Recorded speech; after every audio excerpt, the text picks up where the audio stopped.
गोपीजनवल्लभा गिरिवरधामा यशोदानन्दना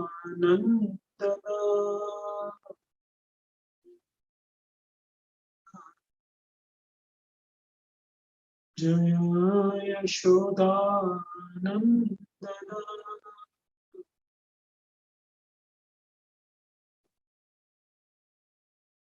यमुनातीरावनचारि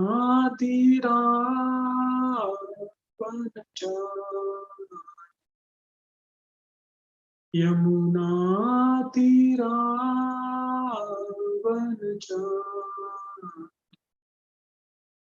जय राधा माधव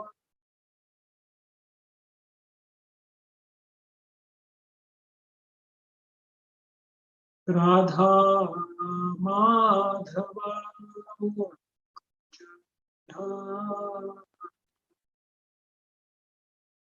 हरे कृष्णा कृष्णा कृष्णा हरे हरे हरे राम राम राम हरे हरे हरे कृष्णा कृष्णा कृष्णा हरे हरे हरे राम राम राम हरे हरे कृष्णा कृष्णा कृष्णा कृष्णा हरे हरे हरे राम राम राम हरे हरे कृष्णा कृष्णा कृष्णा कृष्णा हरे हरे हरे राम राम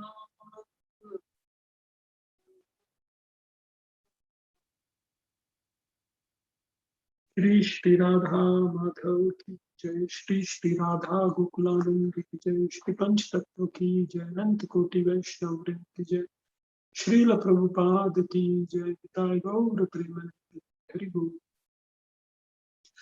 ओम नमो भगवते वासुदेवाय ओम नमो भगवते वासुदेवाय ओम नमो भगवते वासुदेवाय ओम अज्ञानतिमिरन्धस्य ज्ञानाञ्जनशलाकया चक्षुरुन्मिलितं येन तस्मै श्रीगुरुवे नमः।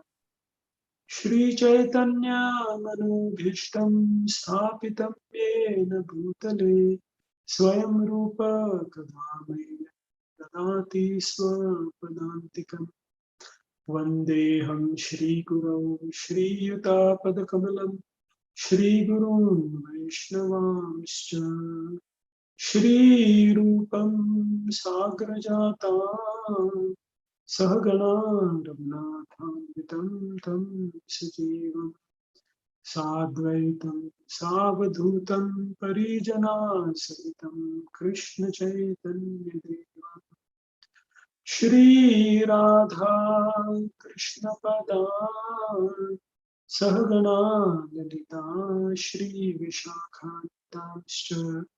हे कृष्ण करुणा सिन्धु दीनबन्धु जगत्पते गोपेश गोपिका कान्त राधाकान्त नमोऽस्तुते तप्त काञ्चन गौराङ्गी राधे वृन्दावनेश्वरी वृषभानुसुते देवी प्रणमामि हरिप्रिये वाञ्छाकल्पतरुभ्यश्च कृपा सिन्धुभ्येव च पतितानां पावनेभ्यो वैष्णवेभ्यो नमो नमः।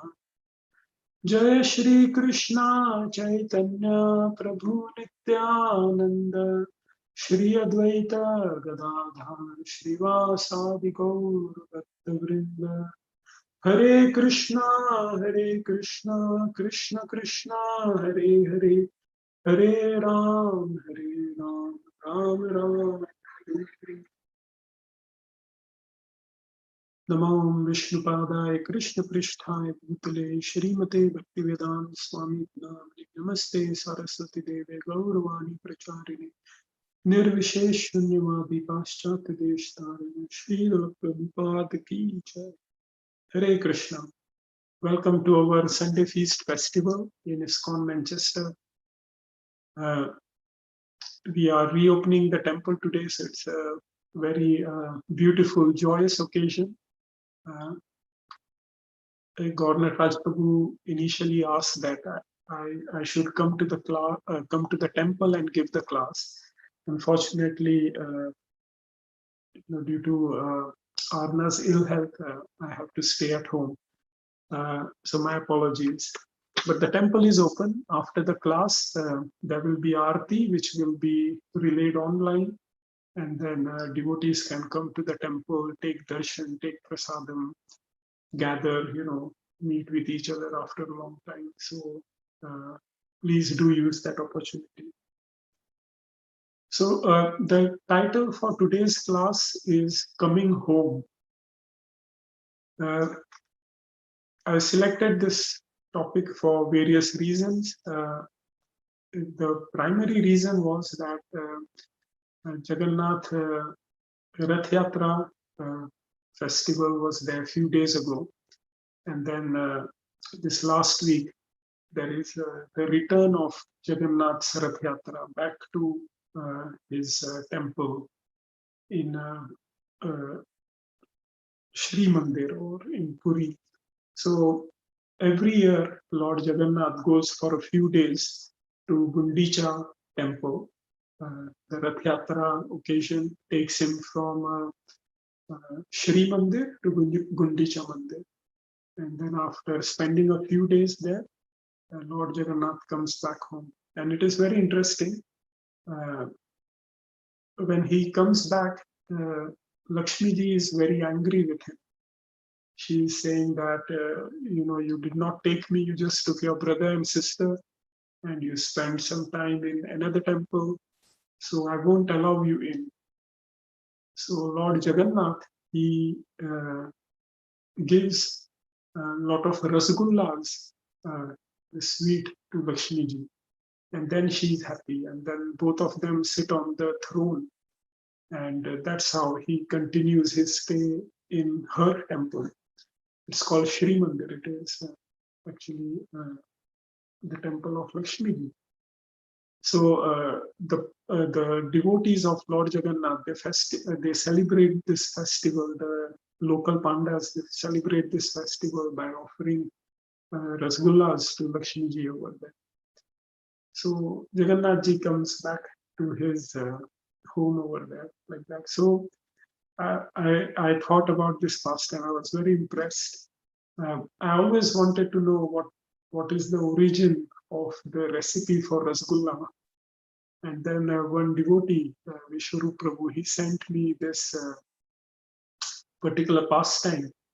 And in that it was claimed that is how rasgullas originated. So, one of the favorite sweets for devotees. We know now how rasgullas can please even Lakshmi ji to accept Jagannath back into her home like that. So in our lives, for most of us, I think for most of our congregation, we have all left our homes and come to this country. Originally we are from India or other places, and then we've come home. My grandparents, they were from Uttar Pradesh, and because of some reasons, they had to come back. They had to come to Mumbai. And in their lives, I had seen that they always wanted to go back to their village. Even if they could not settle permanently, they would go there for visits. And the same with us, when we leave homes, we always want to go back. And when I speak to devotees who come from India to the UK, they always have this dilemma, should I settle here? Should I go back? What should I do?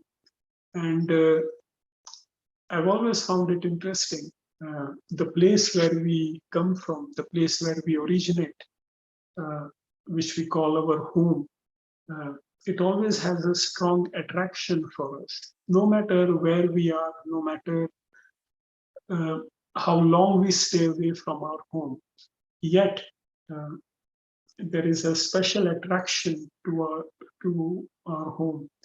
I remember previously, before coming to ISKCON, I used to travel and I used to go to a lot of places. And even though these places were beautiful, holiday destinations and other places, they were very beautiful, very comfortable. Uh, all facilities were there. Food was being served. You don't have to cook. Everything was luxurious.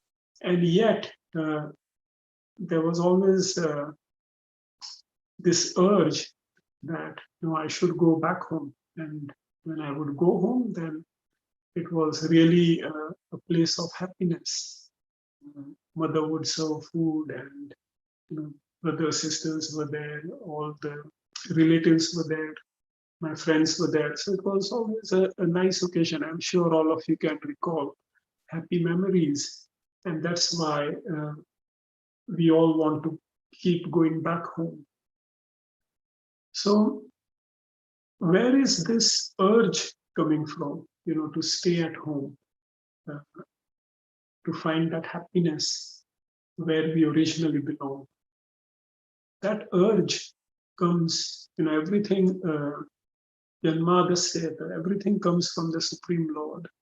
The Supreme Lord has his supreme abode, his home in Goloka Vrindavan, where he enjoys his pastimes with all his devotees, including ourselves. But we decide to leave that place. And then in this material world, our Brahma Bhuvana Loka, we go from, we wander from Brahma's planet right down to the lowest. And like a ferry wheel, we keep on rotating, like, going from one holiday destination to another. Some places are nice, some places are not so nice. And we keep roaming. We are searching for that original happiness in these places. The happiness that we achieved, we experienced in association of Krishna. Somehow we are looking for that happiness in other places. But that happiness is no longer to be found. And so we keep roaming. We go from one place to another thinking, oh, I'll be happy here, or I'll be happy here. During our uh, working lives, we think, oh, if I can go somewhere out during my weekends, then I will be happy. And we go somewhere and we spend some time and we may experience some pleasure there. But then something is missing, so we come back home. And then next time we want to go somewhere else. We rarely go to the same place again and again. The pleasures in this world are very temporary, are very flickering. So we keep searching for one place or another, one place or another, and someone says, oh, this place is good or that place is good. We keep going, but ultimately we want to come back home and rest. There is a pastime which is very famous from Bible, but it is also mentioned in our Vedic literature. I was discussing this with one devotee, and then he showed me the reference from one of the Puranas where this pastime is mentioned. The pastime, what is called in the Bible as the prodigal son. So this father, Jesus Christ, gives this analogy that there is a rich father and he's got a lot of land in a village and he's living happily with his family. He's got two sons, and the younger son, he decides one day that no, I want to experience the city life. I don't want to stay in this village. So the father says, what's there? in the city you will have to work hard, and just stay with us. The whole family is here. It's very peaceful. Just stay with us and enjoy. So he says, no, no, no, you give me some money, you give me my share, I'll go away. So anyway, what can the father do? So he gives him some money and his share, and then goes to the city. So for the first few months, everything is going very nice. He's doing whatever he wants and he's engaging in sense gratification. But then the money ends. So just like, we come from the spiritual world. So initially we have a lot of good karma. It is said that when we first come to this material world, we get the post of Brahma in a universe where we can oversee all the material effects. But gradually, Shine Punya, the Punya, the pious credits that we have, they become less and less and less. And so we fall into lower planets. And then in the lower planets, we have to struggle. So the son, he starts to struggle now. He has to find a job, he has to work, and he's not very well trained. In his father's land, he used to live almost like a prince. Everyone would carry out his orders. There were a lot of servants. But now in this city, he has to find work and he's not trained. So eventually, one person hires him for taking care of his pigs.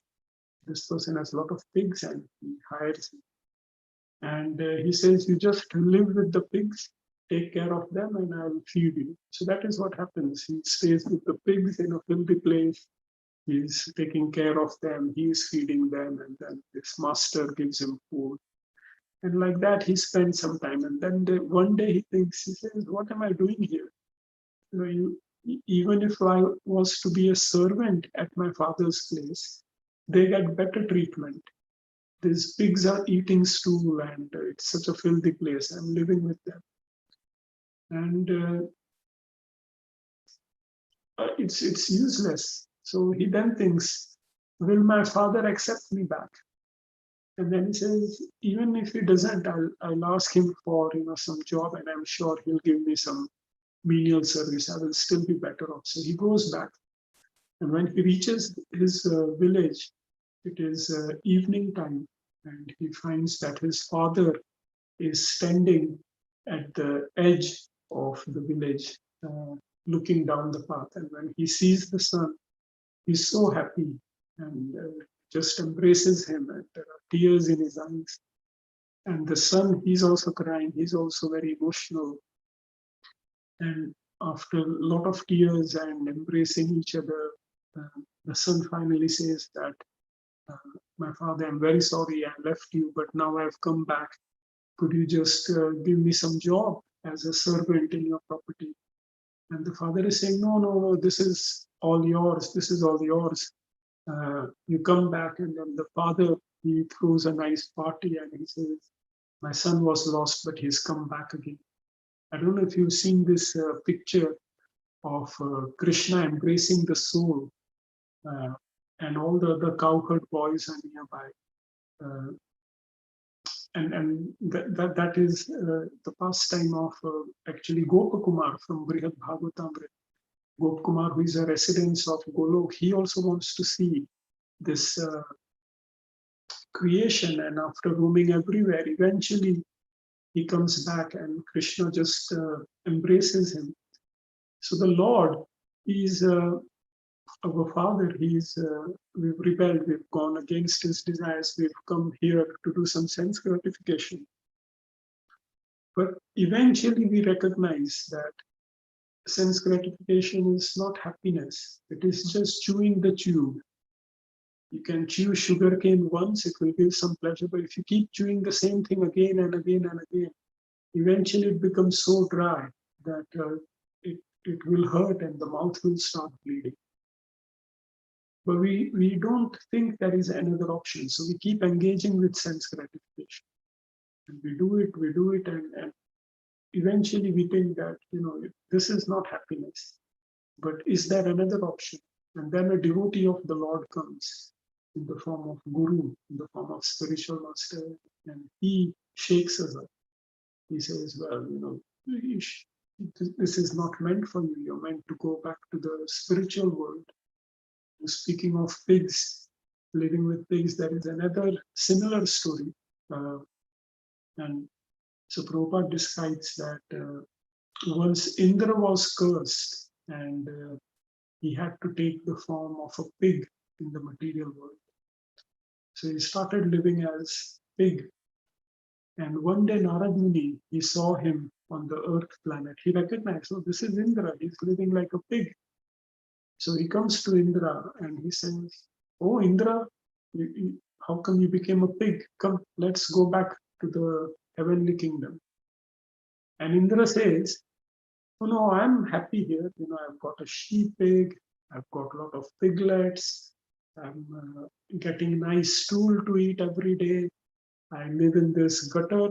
This is my palace, and I'm really enjoying. What will I do in heaven? So Indra, he says, Narad Muni, he describes the pleasures of heaven. He says, oh, there you will have heavenly damsels. Here you have a pig.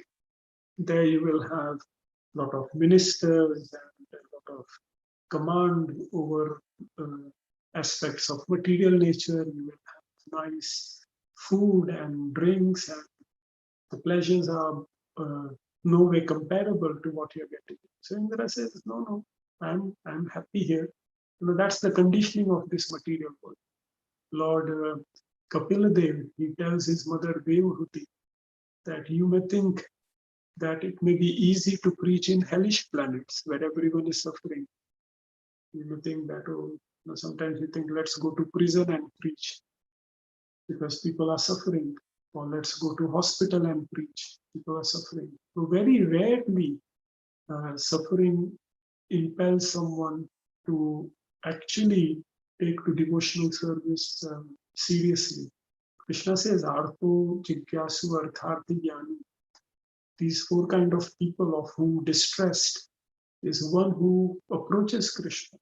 So once the distress is mitigated, in my experience, I've seen it very rare that they stick to their faith in God. People go back to sense gratification. So Indra, he's living as a pig and he's got accustomed to this hellish condition. And Kapil Dev is telling his mother Devahuti that even if you preach in hell, the living entities who are in hell, they are so accustomed to the hellish conditions that they don't want to leave it. They'll say, okay, yes, we may get beatings throughout the day, but that 1 hour when we don't get beating, that is bliss. And so they stick to that bliss, they experience that. So Indra also did not want to leave that place. So Narad Muni, what he did was, there was a butcher nearby, and he went to the butcher and he said, have you seen that fat pig over there? So the butcher comes with his knife. And as soon as Indra sees that, he becomes very afraid. And he tells Narad Muni, oh, Narad Muni, you were saying something about the heaven. Can we go there? And so Narad Muni brings him back to the heaven. So like that, we need someone who has that spiritual vision to see our journey, where we started from, where have we traveled, where have we suffered, and ultimately what is our destination. That's going back home, back to Godhead. That's why Prabhupada, when he started his magazine, he named it Back to Godhead. That is where we came from, and that is where we will find happiness. That is coming back home. So we should all endeavor to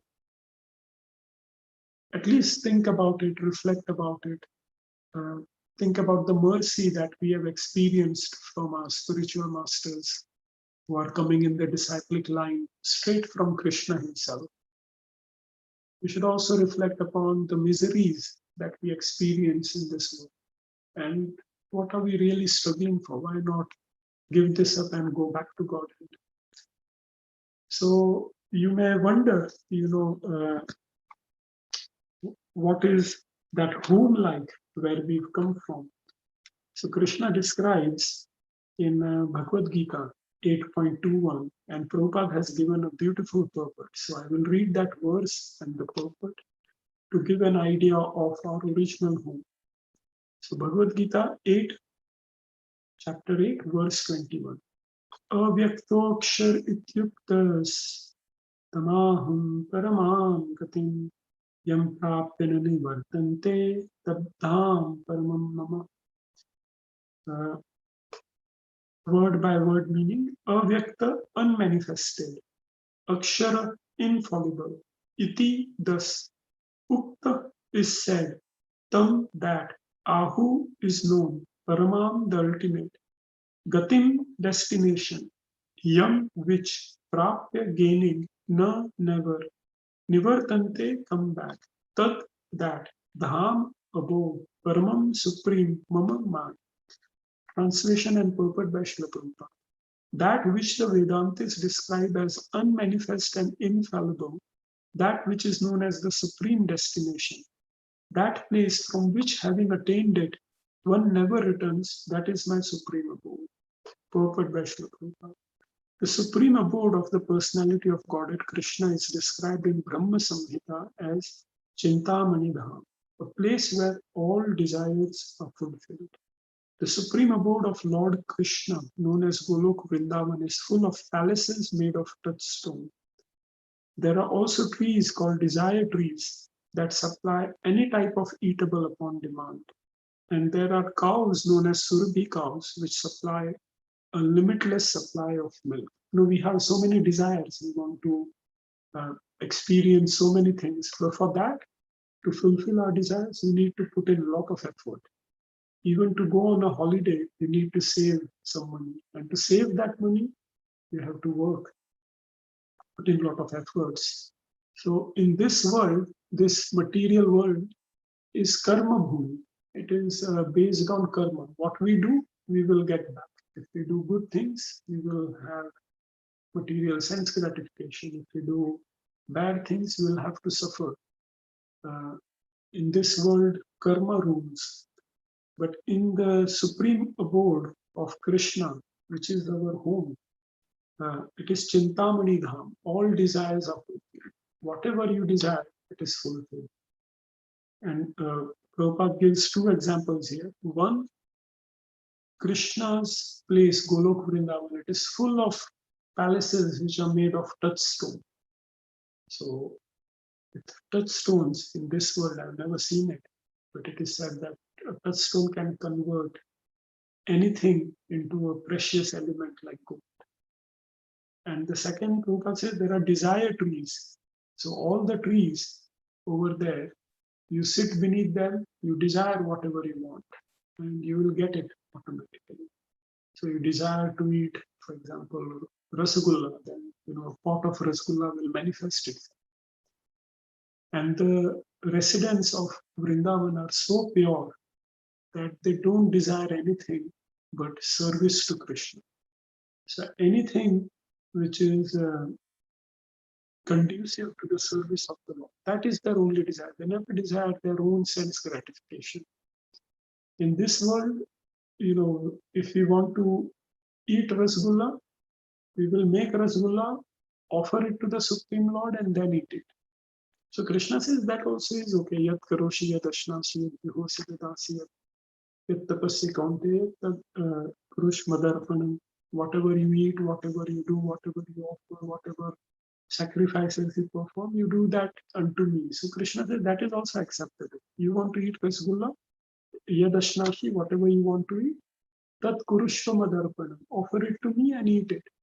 But that is not pure devotional service. Pure devotional service is to find out what Krishna wants, then make it and offer it to the Lord.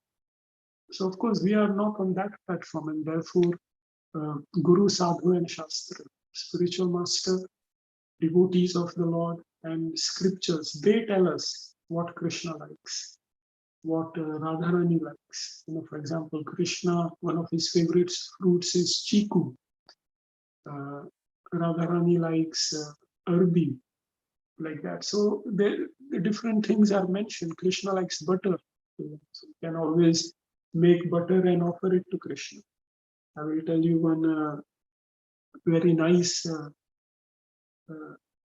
story in this regard. I used to previously go to Barsana, Radharani's hometown in Vrindavan. And there was a great devotee there, Krishna Murari Prabhu.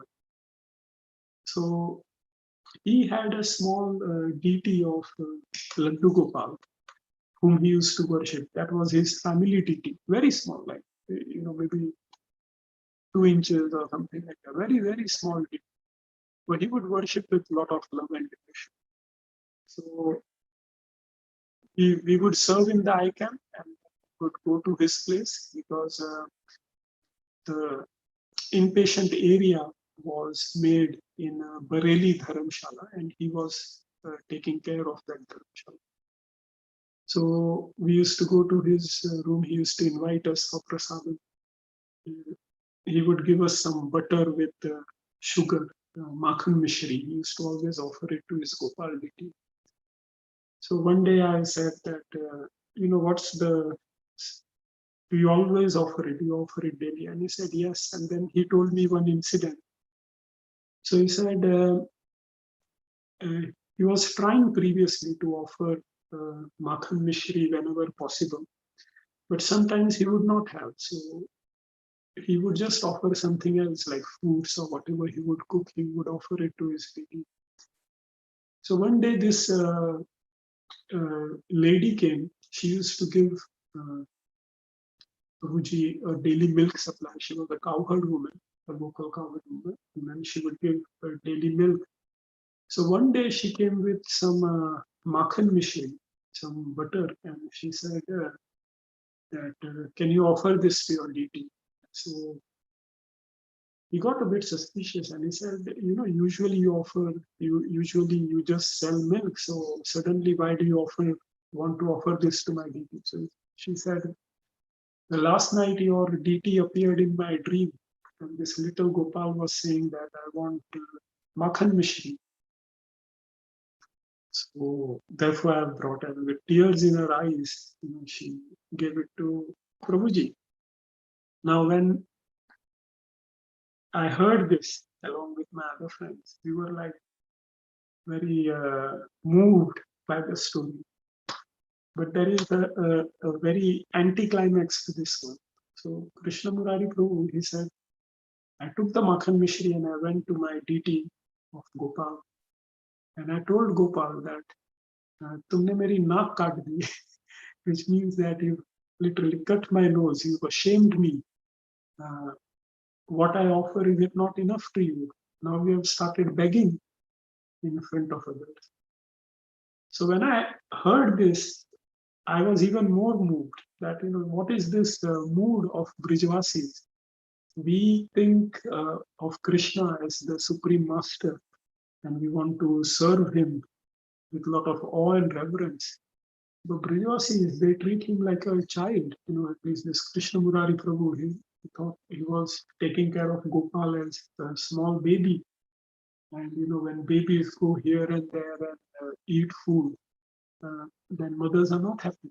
They say, why did you eat elsewhere?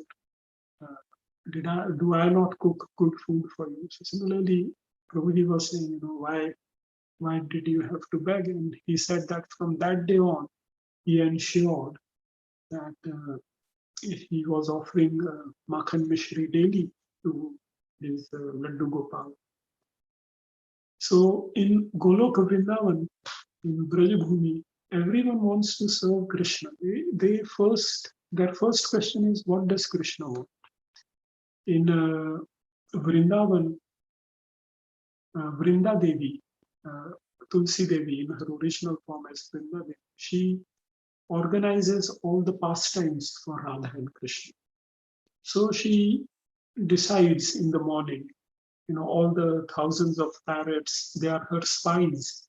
They come and they disclose the situation, what is happening today. Today, these are the events happening in Vrindavan. This devotee is doing this gopi is doing this, Radharani is doing this, Krishna is doing this. So then Vrinda Devi plans, how they should meet, where they should meet, what should be the decoration in the kunj where they meet. So she arranges the perfect season, she arranges the perfect color of the flowers. Like on one occasion, Radha and Krishna were there in the kunj, and Radharani's mother-in-law came. But Vrinda Devi had organized the kunj with only blue flowers. So Krishna got camouflaged in that background. So when her mother-in-law came, she could see only Radharani sitting there with golden effulgence.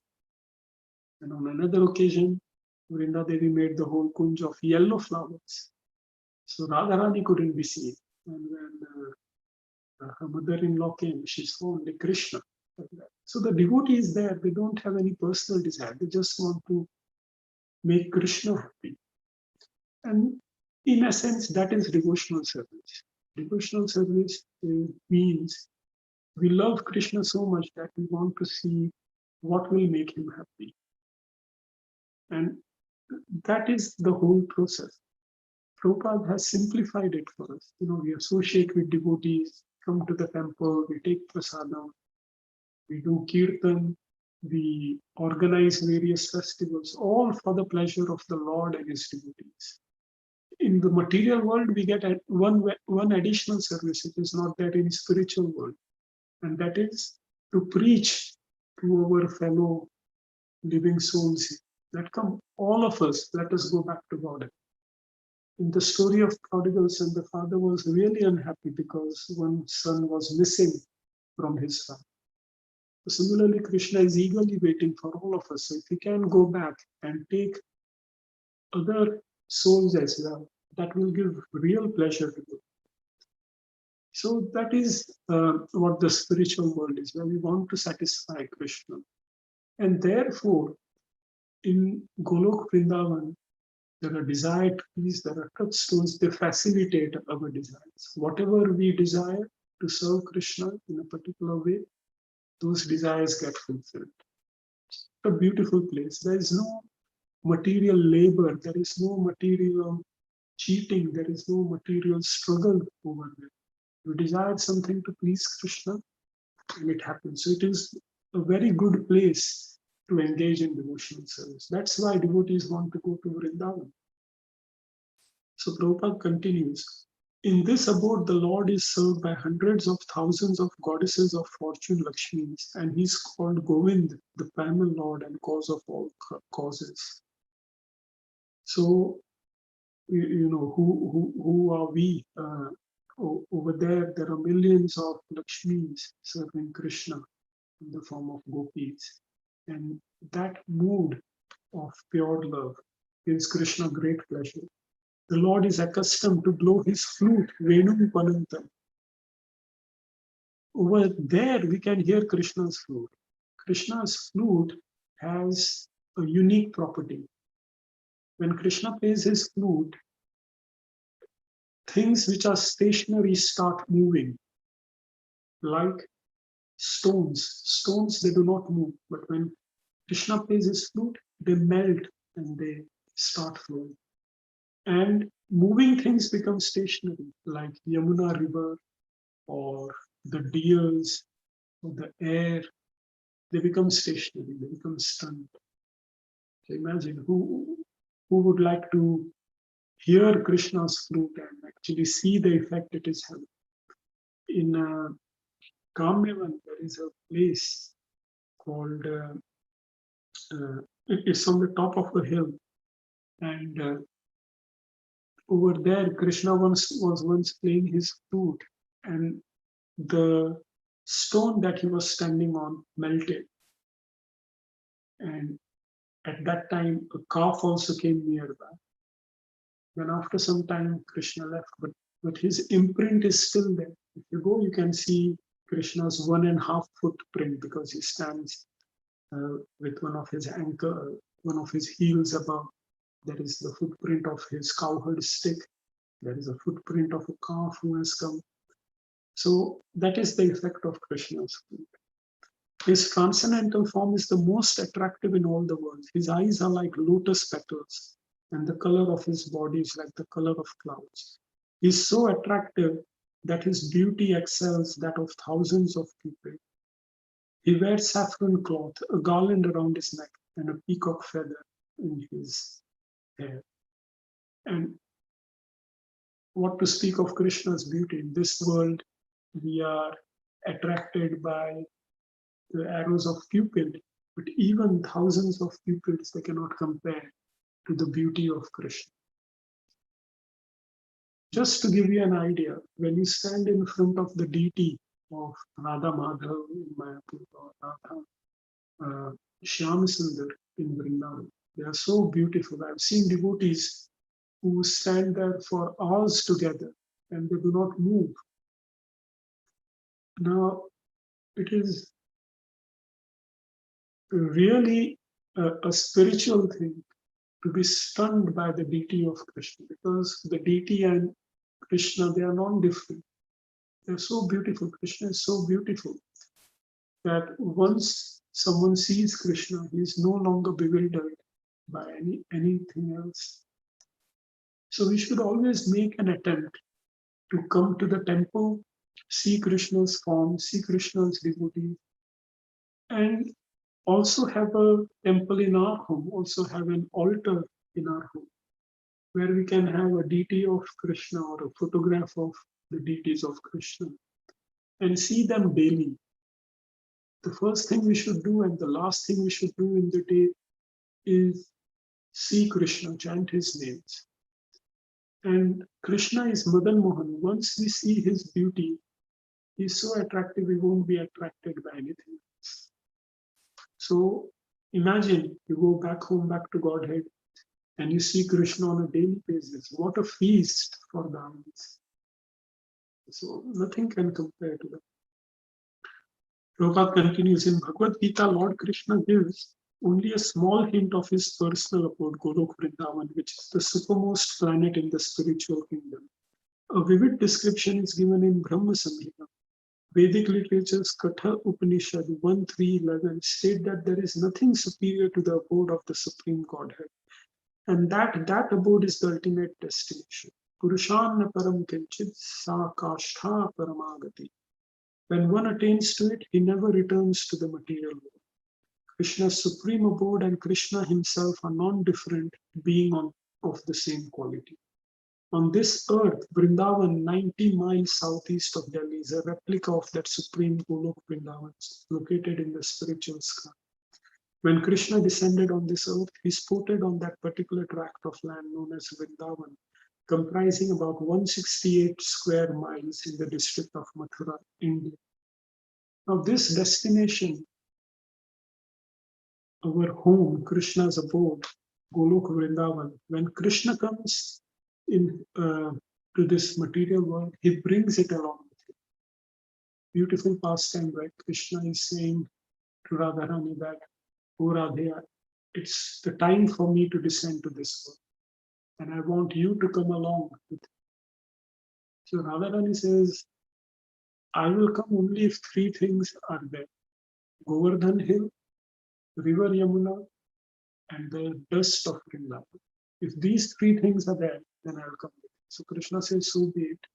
So when Krishna appears, he brings along his land of Vrindavan, the Govardhan Hill and and we can still take advantage of this particular land of Vrindavan. Prabhupada writes here, it's not far from Delhi. ISKCON has a temple there, a lot of devotees who stay there. Actually, thousands of temples throughout the whole Vrindavan. And many devotees, including our great Srila Prabhupada, he retired to Vrindavan. When he took sannyas, he went to Vrindavan and stayed in Radha Damodar temple, besides the samadhi of Rupa and Sanatana Goswamis. And he was writing his first canto of Srimad. On the order of his spiritual master, he came to the West, preached. Whenever he got a chance, he went back to Vrindavan. He established the temple of Krishna Balaram so that all the devotees can come to Vrindavan. And he left his earthly pastimes in that particular place. Many devotees, I know, they are already making arrangements for their accommodation in Vrindavan. That when they retire, they'll go and live there because that tract of land is not different from the original Vrindavan. Some devotees, they say, the river Yamuna no longer flows there. It has been diverted to Haryana. And of course, there is a big movement to bring Yamunaji back to Vrindavan. Govardhan Hill is shrinking. So even in the literatures of six Goswamis in Brihad Bhagavatamrita, it is said that Gopakumar could offer prayers to Govardhan from Radhakund. So it was quite high at the time, even 500 years ago when it was written. But now you cannot see Govardhan Hill from Radhakund. It is shrinking, so eventually Govardhan Hill will also disappear. But the land will stay, the dust of Vrindavan will stay, and it has the same potential. So we should always hanker to go to Vrindavan. And if we cannot settle there, then at least go on annual pilgrimages and try to absorb the mood, try to recharge as much as possible. In Vrindavan, even now, the local people, they don't say, move aside, or they will just say Radhe Radhe. For them, everything means, everything is accomplished by saying Radhe. So when they chant Radhe, they could mean come here, move there, take prasadam, whatever. There's one word for everything. Radhe, simple language, one word, everything accomplished. You don't have to learn many languages or grammar. One word language, Radhe, that accomplishes everything. All devotees of Shri Radha. So when we are in such a place, we will advance so much. We will be touching the dust of Vrindavan all over. It will fly, it will cover our whole body. It will be smeared in the dust of Vrindavan, where Krishna and all his associates, they display so many pastimes, even now, where there are so many devotees who are there, advanced devotees, where everyone is chanting Radhe Radhe, where there are so many thousands of temples. Wherever you walk, there are places where Krishna has performed his pastimes. We are constantly immersed in Krishna consciousness. That is our home. So we have to stop wandering here and there. Let us finish our wanderings. Are we not fatigued by how much we've traveled through 84 crores of species? 84 lakh species we have moved in all the 14 planetary systems, in different material universes. We've been roaming and roaming and roaming. So let us stop this cycle of birth and death and go back home, back to God. You may ask that, Prabhu, not possible for me to go to Vrindavan. It's not possible for me to go now as well. The biggest reason nowadays is COVID. You cannot travel. So Prabhupada, what he's done is he's established Vrindavan all over the world. He has established so many centers where we can experience the same mood. I was very unhappy when last year the temple was closed and suddenly all the Friday, Sunday association, all the festivals, everything stopped. It also taught me that, some things we take for granted and only when we miss it, we realize the value. But today the temple is opening again. You can see, you can take the beautiful darshan of their lordships here. So it's such a joyous occasion. So we should go to the temple again, regularly. Associate with devotees, serve in the temple, just like you may want to serve in Vrindavan. Well, you've been given an opportunity here. You can serve in the temple. There are so many services we can do. I always recite this story of Hanumanji to emphasize that how we should eagerly look for services. When Ramchandra ji came back to Ayodhya with Hanuman, then Hanuman was such a servant, he would not give anyone a chance to do any service. He was so quick and efficient that whatever Lord Ramchandra wanted, he would anticipate and already accomplish it. So all the other devotees in Ayodhya, they had a meeting, Sita Devi, Lakshman, Bharat, Shatrughna, all the ministers, the citizens. They said, this way we won't get to serve Lord Ramchandra. So they made a list of all the services from morning to night, and they divided it amongst themselves. And then next day, when Hanumanji came to the palace in the morning, so I believe it was Lakshmanji or Sitaji who stopped him. And they said, well, where are you going? So he said, to wake up Lord Ramchandra. So Lakshmanji pulled out the list and he said, oh, that service is taken by this particular devotee. So Hanumanji looks at the list and he says, oh, you've divided all the lists. So Lakshmanji says, yes, everyone will get a chance. So Hanumanji looks at the list and he says, no, there's one service which you have not allocated. Lakshmanji says, what? So Hanumanji says, I'll take that service. That service is whenever Lord Ramchandra yawns, someone has to flip his fingers like this. In India, I've seen a lot of people do. So I will do that. And everyone is shocked because who knows when Lord Ramchandra will yawn. So Hanumanji will always have to be by his side. So they all realize, how great Hanumanji is. Where there is no service, he's found something. So Hanumanji is the Acharya for Dasya Bhav. Any relationship is imbued with servitude, with the mood of being a servant. So we should really think, in the temple, what services can we do? We may be limited by so many things, but even with those list of limitations, we should find something. You may not click with all the devotees, for example. So find devotees you click with. You may not be able to do all the services. Find one service and be consistent.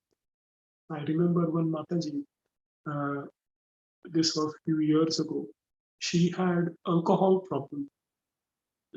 But she liked to come to the temple, and we would very much encourage her because she was a really nice devotee. And she said, I don't want to hang around a lot.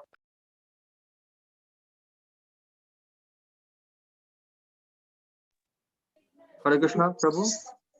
Oh, you're back now. It's good. It's good. Sorry. Sorry, someone was trying to call me, and but yes, so she always wanted to do some service, and I said, what would you like to do? So she said, on weekdays, I'll come and clean the temple. And for devotees who know this Mataji and who've seen her serving, she would clean it spotlessly. She would go hands and knees on the floor and she would make it sparkling clean. And then I would insist, you come on Sundays, and we would give her a pack of prasadam for her and her son. And her son also was very much influenced by Krishna consciousness. So for me, that is an example. She may have had so many limitations because of various difficult life experiences, but yet her desire to serve was so strong. So we should do some introspection. Now the temple is opening up. What services can we do? We should try to come to the temple regularly, recreate that mood and start serving.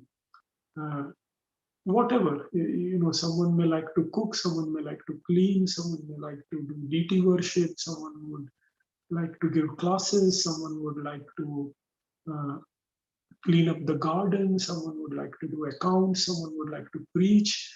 Whatever services you want to do, just come approach the temple management.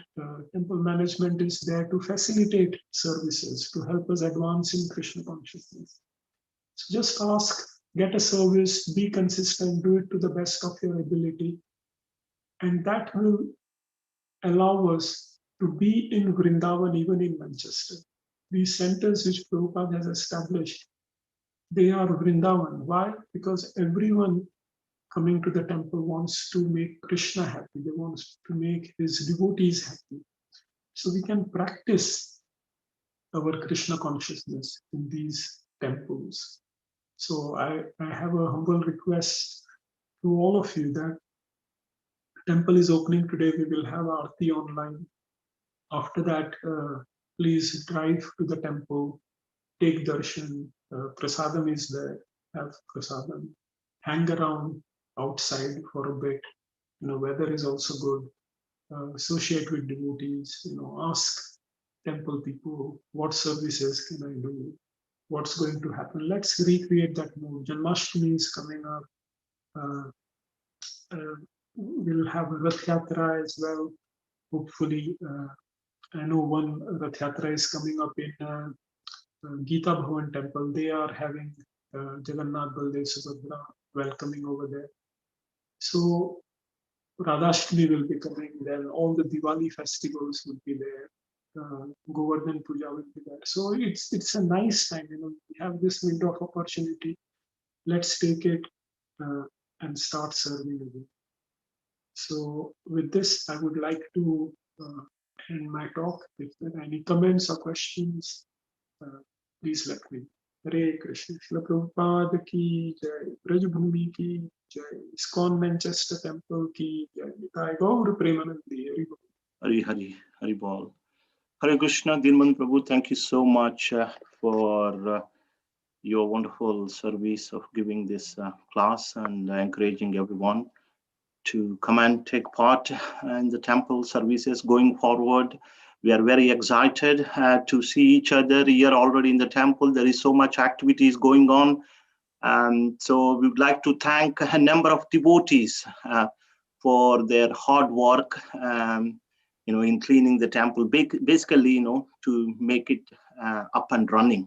There is a lot of hard work by a number of devotees. We are very thankful to Rajkumar Govinda Prabhu, Radha Vinod Prabhu, and a number of other devotees who have been involved in this. So now we will move on to the Aratik ceremony. And so I request all the devotees to come and take part. So just after Aarti, we'll open the temple for darshan. As we requested, everyone please come with mask. So we'll only allow one family at a time. And in the back garden, we have put some marquees. So prasadam packets will be given there. So yeah, we look forward to seeing you all. So thank you very much. Srila Prabhupada ki jai. Hare Krishna.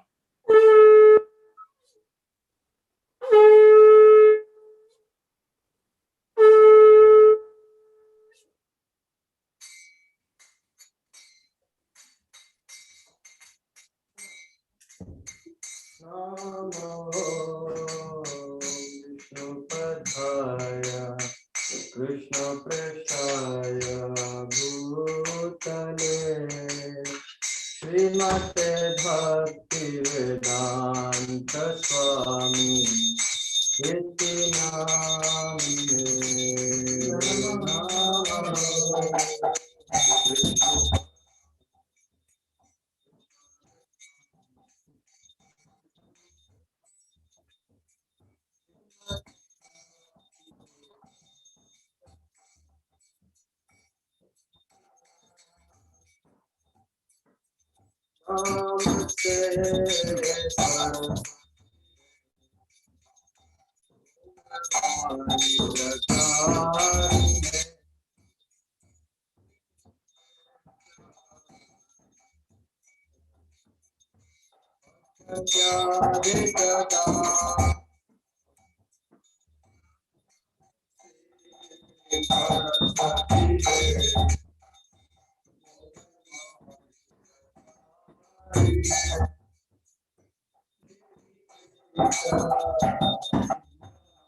Hare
Prabhupada ki jai.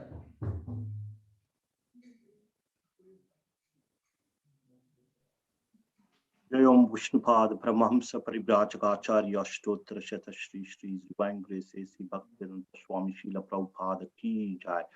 Jai Om Vishnupad Paramahamsa Parivrajagacharya Ashtottara Shata Shri Shri His Divine Grace Srila Bhakti Siddhanta Saraswati Goswami Maharaj ki jai.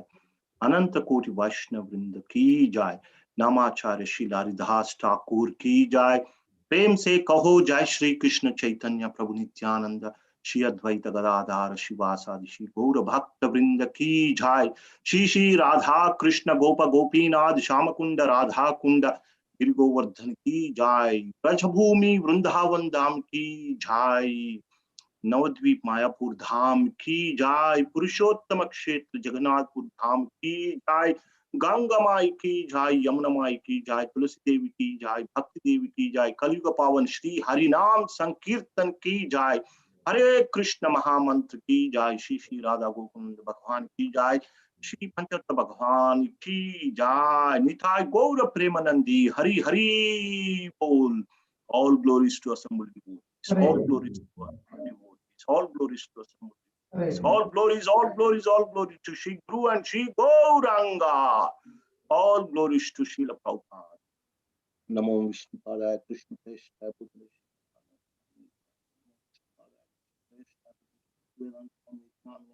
Namaste Saraswati Deva Gauravani Pratanya Nirvishesha Shunyavadi Prasya Desha Karine. Srila Prabhupada ki jai. Hare Krishna. The session will end here and we shall see you all shortly.